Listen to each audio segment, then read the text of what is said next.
Ladies, gentlemen, and expeditioners of some ages, very recently we had our first major balance shift for Clair Obscur Expedition 33, which broke the Stendhal setups that were being used with Sciel to hit numbers in the billions. My own Stendhal setup is now hitting only around 690 million after the changes. Sciel still has extremely strong setup options. She has other things she can build around, don't get me wrong, but they now all require a lot more time or effort to actually get to the damage nuke turn, or just a lot more RNG for the stars to align for the hit itself. And so that leaves a bit of room open for other characters to be able to shine some more. Of course, it is also worth saying that with no enemy having more than around 70 million health before New Game Plus, once you get past a certain point in damage done, it is absolutely overkill. But what makes this build particularly strong is that it has its big nuke turn very early on in combat before most enemies will get to act, and I've hit as high as 412 million against the same boss that we use for Sciel checking, which, yes, is less single target than Sciel does, but this is also a multi-target hit, meaning it will hit everything in combat, and it will wipe out any fight in that singular hit that doesn't have a dark immune enemy, a forced phase change that you have to wait for, or a flying enemy that could dodge the skill damage itself, of course. Again, once you get past a certain point of damage, it's essentially just for bragging rights, but this hits that perfect sweet spot of hitting hard enough to one-shot anything that is one-shottable, while also being a multi-target hit, which makes it more effective for the majority of situations than a single target damage hit. And then also, if for some reason the encounter doesn't end after that first big nuke turn, you can build up to another nuke turn pretty quickly. So this also offers consistency too. Not that consistency is really necessary 99 times out of 100 if you are going to be destroying everything in the one turn.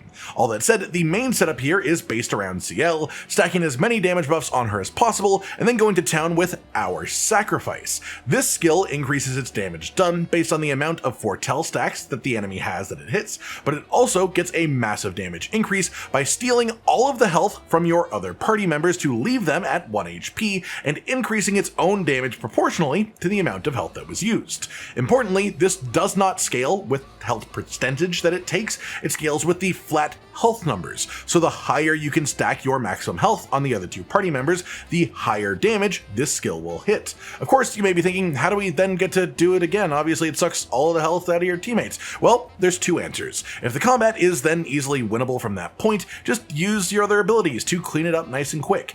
If, however, you want to get another massive hit from our Sacrifice again, the simple answer is that we can heal. The following hits will never be as strong as the first hit when both of your allies are at max HP, but Monoco is very capable of healing himself, and healing tints are of course also a thing. I've got Monoco at nearly 19,000 health, so just healing him by himself adds a ton of damage to this attack. All that said, the setup is very strong if you want to actually give it a go for yourself, so let's break it all down, starting off with Sciel as the main component of the actual build properly. For the actual weapon that we use then, I went with Moisson. I tried out a number of different weapons that had a lot of potential, but in my tests, this one always ended up with the highest numbers regardless of what the actual attack power stat says on paper. This is partially due to it just having preferable scaling stats, S agility, and A luck is easy to build attributes around because those are stats that you would pretty much already want anyways. As well, this converts all damage done to dark damage during Twilight state, and it also gives you 20% increased dark damage with skills. Then it applies some buffs depending on which phase you are in, but that part isn't as important for us as the first two bits. This weapon comes from the chromatic Monseigneur boss enemy, which you can find on the western side of this red island here out in the continent, southwest of Visage. Then for the actual skills, this one makes pretty good use of your slots inside of it. First up is Twilight Slash. This is a pretty easy one, it is 2 AP and it's a moon skill, so it's a nice cheap way to progress us towards Twilight state for the turn that we want to be in that state for. Past that, with the way that our damage works, our big nuke hit will increase its damage based on the amount of foretell stacks that are on the enemy.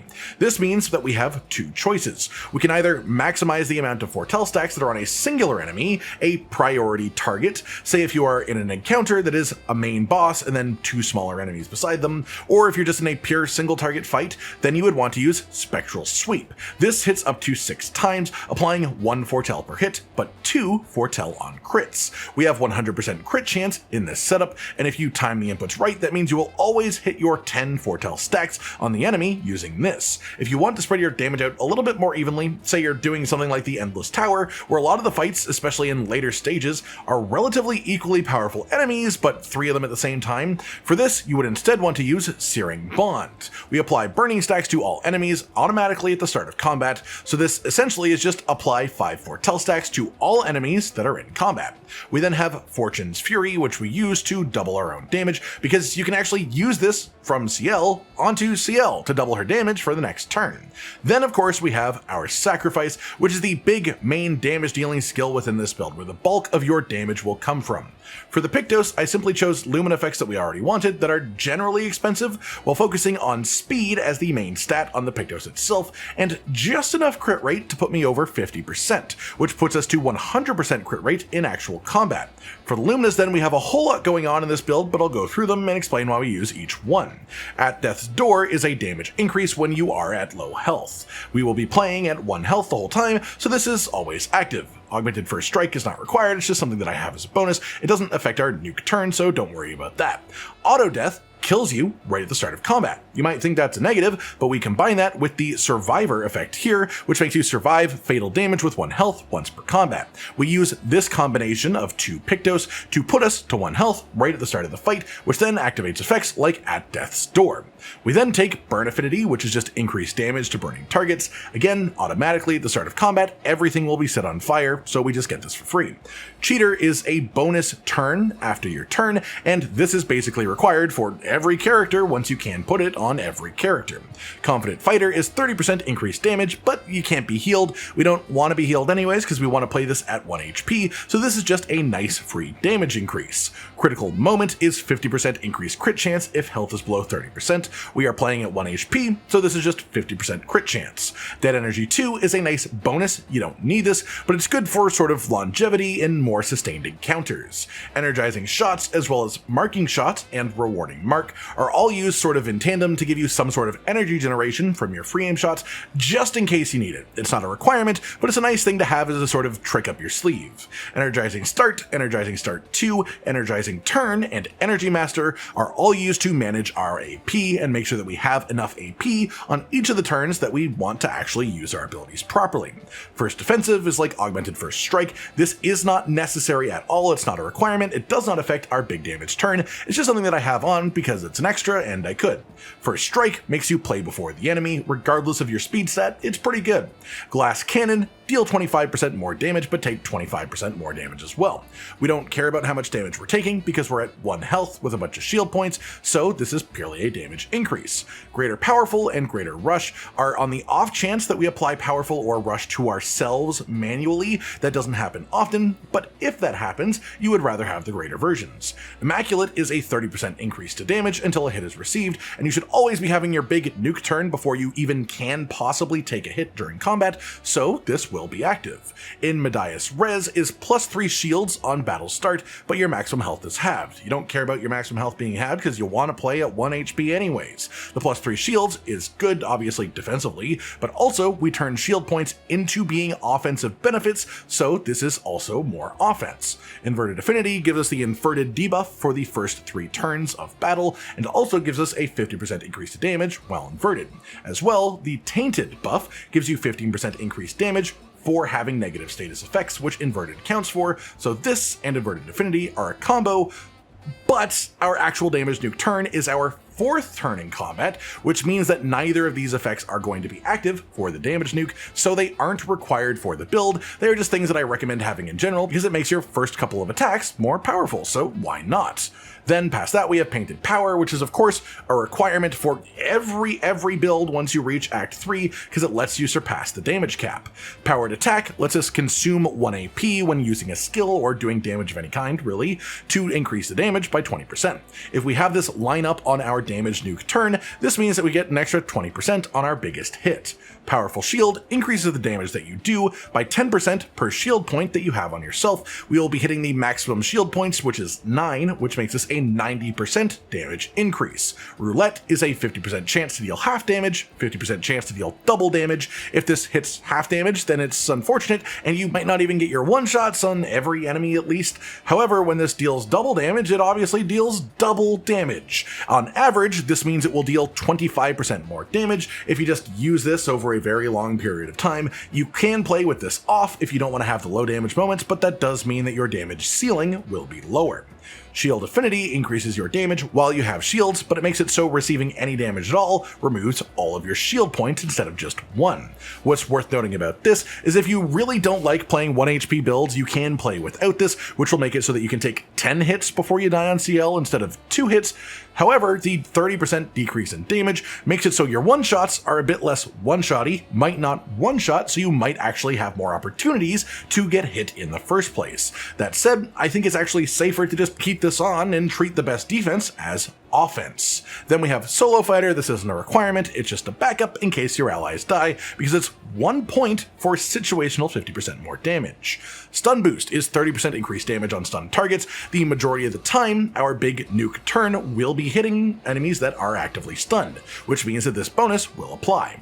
Then Teamwork is just an increase to damage while all allies are alive, and Warming Up is a stacking increase to your damage each turn. Our big damage nuke turn is our 4th turn on Sciel, which means that you will have a pretty good bonus from this actual ability. Then past that, for Sciel, for the actual attributes, we've got 99 agility as the main priority because speed is so important in this game. Then secondarily, Might, just for some good actual damage scaling, and then Luck tertiarily, partially for the crit rate as that is nice, but then also of course because our secondary weapon scaling stat is Luck. With that then, let's move on to our other characters, starting with Monoco. For his weapon, I've got him with Chromaro. The actual weapon you use isn't that big of an increase on him though, because we start combat by dying, which means that we don't get to keep the normal level 4 effect. Instead, we get the Caster Mask regen and the 1 less AP cost while in Caster Mask, both of which are good for this character as a support in this situation, especially the regen, as we can use that to build some health back after we absorb it all into Sciel's attack. This weapon isn't necessary to make the build work, but it is the best synergy for this setup, and it comes from the Gestural Merchant, who is in the Renoir's Drafts endgame optional zone. For the skills, we have 3 that actually matter. This one I won't try to pronounce, comes from the big face mask head guys in Visages, and it applies Shell to all allies. We use this to refresh Greater Powerful and Greater Rush through a chain of buffs that we have from our Pictos. Potier Energy comes from the Potier enemies that you can find all over the place really, and this gives extra AP to your allies, and we use this to enable Sciel to be more aggressive with her AP spending. Then the third skill that has any influence at all, this won't actually come into effect in the majority of combats, but Pellerin Heal allows you to heal, which then lets you set up another Hour Sacrifice after already stealing your ally's health. So again, most combats will be over before you ever have the opportunity to use this, but on the off chance it keeps going, this is how you would refill your health relatively easily. As for the Pictos, I just put on 3 that have literally the highest health stat on the actual stats for them from the Pictos that I currently own at least, and I'm sure that you could get even better ones for more maximum health, as my highest level ones personally are only level 31. As for the Lumina effects, I'm only going to go through the ones that are really required to make our setup work. Everything else I have equipped is simply extra. Auto Death is a requirement, making us die at the start of combat. This triggers Breaking Death to apply a just full break bar to any enemy that it hits, as well as Burning Death to apply 3 burn stacks to all enemies as well, starting at the start of combat. Cheater gives us a bonus turn and is again pretty much required for everything once it can, and this lets us apply 2 buffs instead of 1 for Monoco. Energizing Death gives bonus AP to allies when you die, so this makes Sciel start off with a nice healthy amount of AP. Energizing Shots is just sort of a backup in case you need some more AP. You might be able to get some from your free aim shots, not really required. Energizing Start, Energizing Turn, Energy Master, all for your AP management to help you keep giving your buffs to your allies. First Strike makes it so that you play before enemies, even regardless of your speed stat.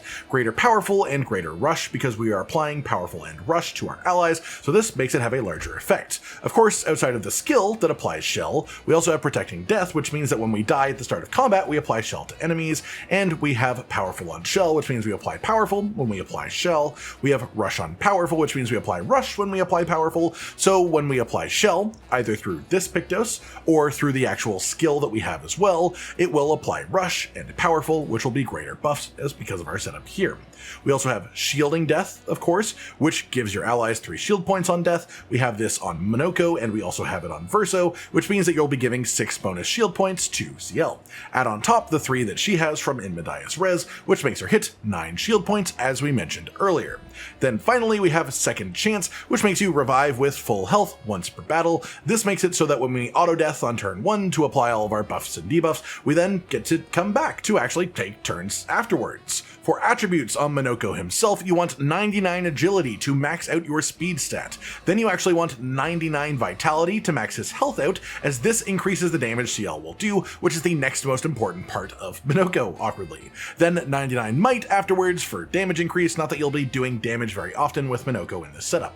Then our final character for this build is Verso, set up pretty much the same way that we had him prepping for Mael in the Stendhal build recently, more or less. This uses the Sciel Weapon, which can apply the Perfection rank bonus to allies at 50% value instead of applying it to Verso himself. We use this to give Sciel a large damage boost. The level 10 bonus also makes Perfection gained per hit increase by 1, while you have the Powerful buff. We will be applying Powerful to ourselves on turn 1, which then lets us reach S rank on turn 1 as well.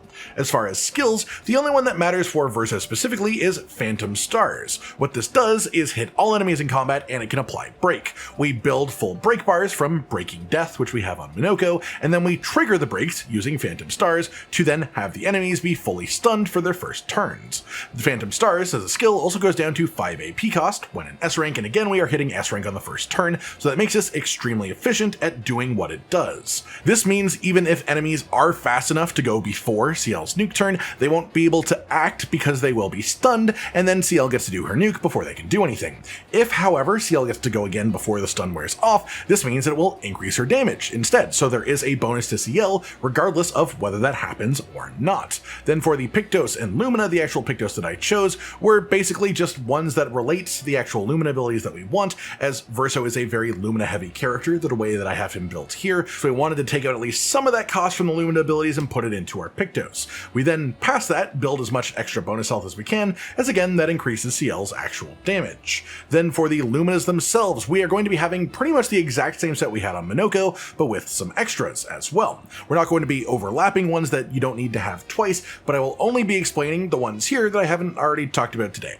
Charging Attack gives you plus 15% of a gradient charge on base attack. Combine that with Combo Attack 1, Combo Attack 2, and Combo Attack 3, and when Verso does his base attack, you will get 60% of a gradient charge. We've got Death Bomb because Verso is going to be dying on turn 1 and we had the spare point, so we might as well. Energizing Attack synergizes with the combo attacks because this gives you plus 1 AP on each base attack hit, which means with 4 base attack hits that we have here, that would then put us up to 8 AP gained from using base attack. But of course, we also have Energy Master, which I've talked about a bunch today, which then makes it so that we go above and beyond 9 AP, which is the cap. We also have all the energizing starts, we have energizing shots, energizing turn, all of this just to help manage our AP in general. Exposing Attack makes it so base attack applies defenseless for 1 turn.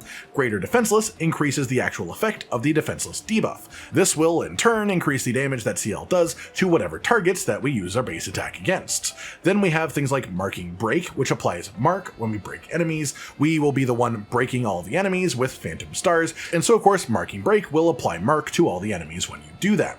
We also have Marking Shot, rewarding Mark for that same sort of AP generation from free aim shots. We have Powerful Revive. This makes it so when we revive through Second Chance after our auto death at the start of combat, we apply Powerful to Verso.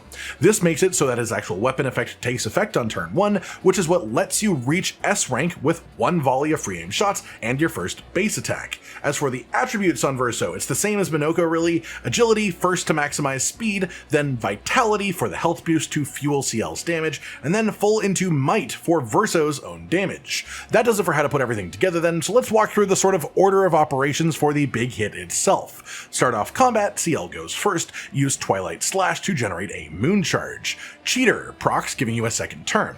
Use Spectral Sweep if wanting to focus on a priority target or single target damage, otherwise use Searing Bond to spread the damage out across all targets. Then you'll have Verso's turn.